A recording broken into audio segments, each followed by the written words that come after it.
സൈക്കോളജിയിൽ നിന്നുള്ള 10 ക്വസ്റ്റ്യൻസാണ് ഇവിടെ തന്നിരിക്കുന്നത്. ക്വസ്റ്റ്യൻ നമ്പർ 1, വായനാ പഠനത്തിനായി വൈഗോട്സ്കിയുടെ ആശയങ്ങളുടെ അടിസ്ഥാനത്തിൽ ആവിഷ്കരിച്ച രീതി. പ്രതിക്രിയാധ്യാപനം, റെസിപ്രോക്കൽ ടീച്ചിങ്.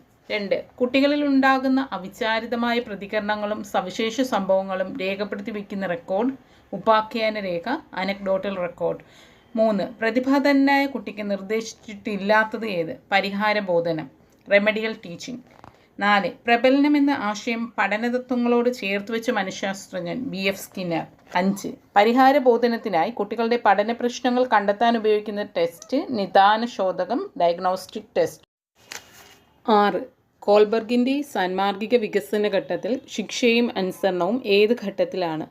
പ്രാഗ് യാഥാസ്ഥിതിക സദാചാര ഘട്ടം അല്ലെങ്കിൽ യാഥാസ്ഥിതിക പൂർവ്വഘട്ടം. 7, AD